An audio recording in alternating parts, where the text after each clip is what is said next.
Back in the day when I was an entry-level, inexperienced sales rep, I used to rely on pitching, presenting, sending a price proposal, and then sitting back and waiting for the sale to happen. I think it'll come as no surprise that that didn't really work out all that well, and it wasn't until I started using concepts like micro-touchpoints that things started moving in the right direction. What is up, everybody? Welcome back to the channel. Thank you for tuning in to another video here on the Pago Academy YouTube platform. Truly appreciate you spending a couple of seconds, maybe even minutes watching this video. I'll try my very best to give you some value because time is the most sacred resource that we have.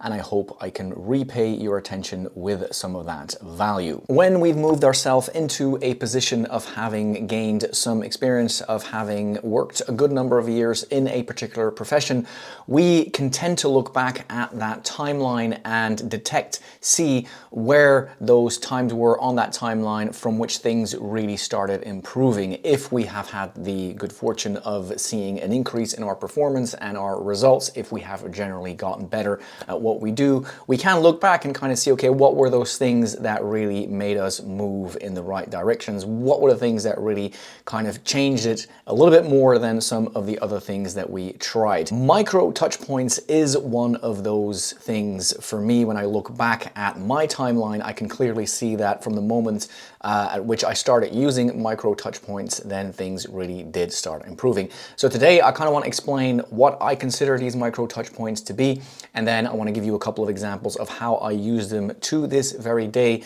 in the work that I do at my agency and of course the work that we do for our clients. So the more loyal followers of the channel will know that 8 years ago I co-founded a sales support agency. We focus on a very specific client profile. We only work with young bootstrapped companies that sell in an enterprise B2B sales environment. We provide sales support to improve their sales performance and help them break through that glass ceiling of just relying on word of mouth to kind of generate client acquisition. That type of work on the front line in the trenches has of course given us an enormous amount of intel, a data set on what works and what doesn't work, and micro touch points definitely is one that we keep seeing reappearing as a pattern of positivity, a pattern of productiveness. The businesses that use, and when we tend to start implementing micro touch points for the clients that have gotten that far, we can definitely see an improvement in their conversion and in their closing rates. So what do I consider micro touch points to be? Right, if you operate in an enterprise sales environment, you'll typically deal with long sales cycles, multi-stakeholders. So what I consider the micro touch points to be are the touch points that fall in between the more locked-in official anchor points in the funnel. So for example, the more official anchor points could be the very first demonstration or sales call or pitching appointment that you have with a client. That could be the first anchor point that is locked into your funnel. A second anchor point could, for example, be the actual POC, proof of concept negotiation with your clients. And another anchor point could, for example, be the negotiation phase. These are typically the ones that you will plot into your CRM, and these are the ones that, of course, you know you have to bring your prospects through to be able to get them through to the finish line. So what I consider these micro touch points to be are these little micro engagements that you will kind of have with your prospects in between those main anchor points. These are typically very short. They're kind of unofficial, off the record, if you like, but they can be massively effective in helping you move the deal along and in also shortening the sales cycle. We know in enterprise sales, the sales cycles are already very long. So we want to try and do our best, and we want to try and do everything that we can to make them as short as possible. Okay, and now I want to give you 4 examples of these micro touch points that my team and I use very regularly as we help our clients navigate their sales funnel. And I want to start with number 1, and that is the preparatory micro touch point. The preparatory micro touch point is one that you can use at several occasions, at several kind of moments in your sales funnel. And typically what that is, it is a very small micro touch point that you would do with your prospect to to talk about a quick bit of preparation for the next big anchor point to happen in your sales funnel. I want to give you a very practical example at the very beginning of your sales funnel.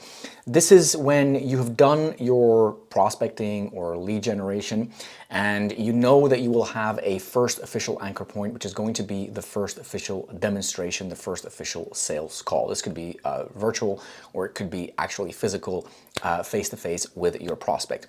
So what I will typically do, and what I've done that really does kind of build a connection very early on, is about 2 days before you're going to have that first meeting is typically you would use the phone. You pick up the phone, you call the prospect, and you just call them with something along the lines of this.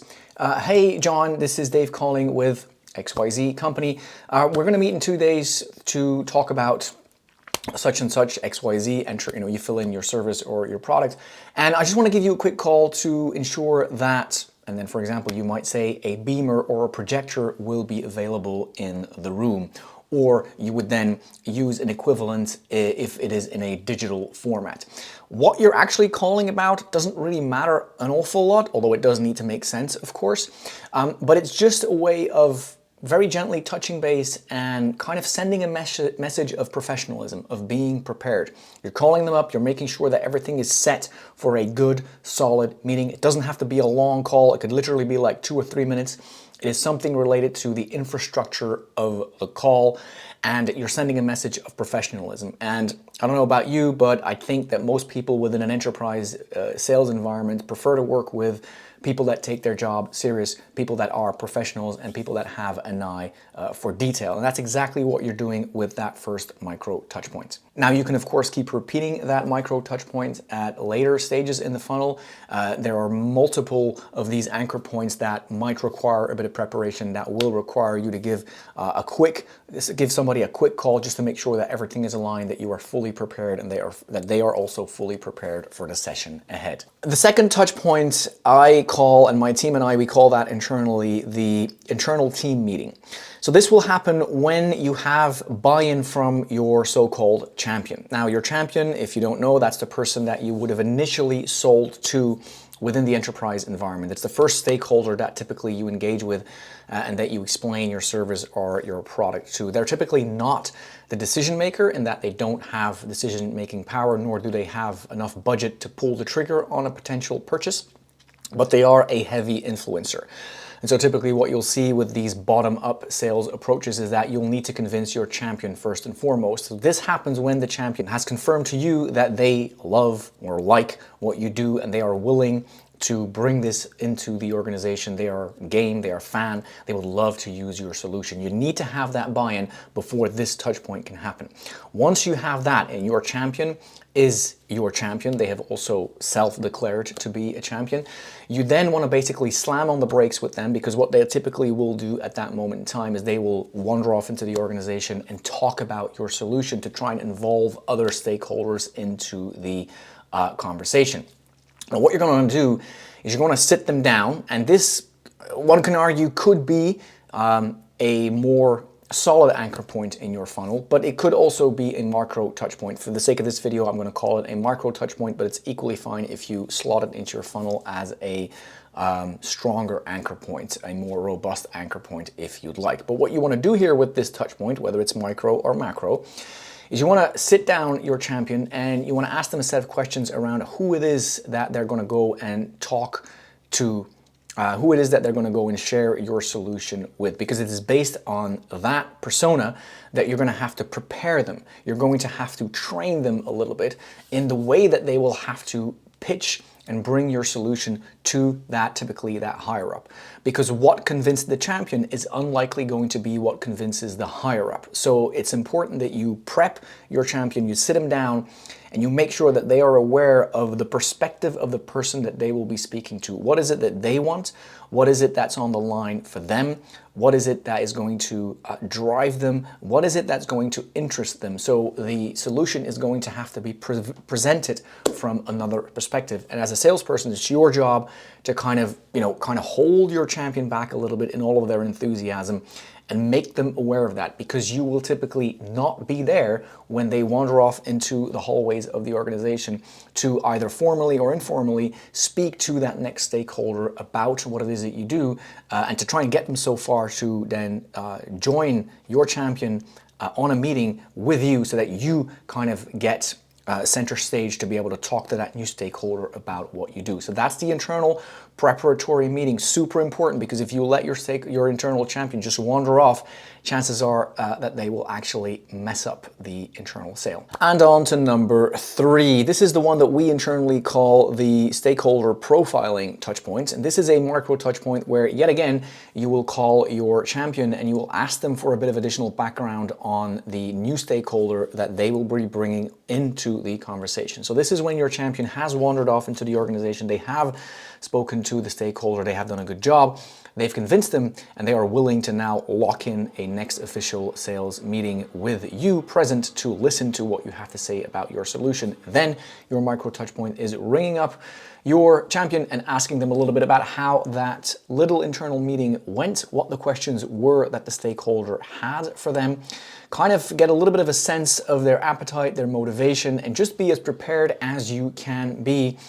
Try and maybe, if possible, get a sense of the internal politics. How long have they been in their job? What are they trying to get out of this? Everything that you can kind of get based on how well you're getting on with your champion, you want to get out of that, and you want to be as prepared as possible. You essentially want to use that micro touch point as an opportunity to profile the person that you are going to be speaking to. And then finally, number 4, this is the one that we call the still best friends micro touch point. And why do we call them the still best friends micro touch point? Because it is one where you have to make sure that your champion from way back in the beginning of the sales cycle is still your best friends. So let me explain the kind of reality that we're in at this moment in time. The sales deal has advanced quite a bit. You've spoken to multiple stakeholders and you've gotten to be very friendly already with some higher ups in the organization, typically middle management, and sometimes some of the executives, the C-suite profiles as well. You're talking about pricing, you're talking about the configuration, the constellation, and you're very close to the finish line. It typically means that your internal champion, the person that you talked to in the very beginning, the person that actually opened the door and brought you in to the wider organization, is no longer super important at that moment in time, or so you would think. However, what we tend to see, and what we've seen time and time again with our clients, is that the salespeople at that moment in time, they start ignoring the champion. And even though they can't make a decision, the champion, they can still become a blocker. When they start feeling that they're being ignored, and when they start getting a feeling that, oh yeah, I was good enough to bring you in, but now that you're talking to the higher ups, I no longer am worthy of your time and a little bit of attention, that relationship can turn sour, and it can come back to bite you very badly towards the end of a sales cycle. So that's why we call this micro touch point still best friends. And what it typically is even though you are in the thick of it towards the end of your sales cycle, you do want to make a conscious decision to pick up the phone or even email, but typically pick up the phone and speak to your champion just to touch base, to inform them of what is going on, how things are going, how the deal is looking at progressing. Because remember, they were part of your team very early on, and you want to make sure that they still are being considered part of the team. You definitely want to send that signal. If you start ignoring them, and we've seen this time and time again, it might actually completely wreck the deal, because if they take it upon them to go back into the organization and speak to their higher ups and say, look, I changed my mind, I don't really want to use this solution anymore based on the POC, based on some of the things that I've been seeing that might be part of the configuration, I really don't think that's going to work. It can happen. So use those micro touch points towards the back end of the funnel. Use those touch points to talk to your champion and just make sure that they are still being treated properly. Make sure that they feel as a part of the team and that they are still seen as part of the wider engagement, as still seen as an integral part of the decision-making process. You want to make sure that that micro touch point is not ignored. All right, there we have it. 4 micro touch points that have helped me and my team tremendously, and in effect as well helped our clients and help our clients on a day-to-day basis. I truly hope you found some value in this. If you did, then I hope you will start using these micro touch points. If you have any questions, drop them into the comments section. I'll reply to each and every one of them, of course. Thank you very much once again. If you made it this far, massively appreciated. If you thought it was any good, this video, then a thumbs up would be massively appreciated. Check out some of the other stuff on the channel if you like that as well. Consider subscribing. That would also be massively appreciated. And then all that's left for me is to wish you a very good and productive rest of the day. And I hope to see you in one of the next videos. Thank you very much and see you soon. Bye-bye.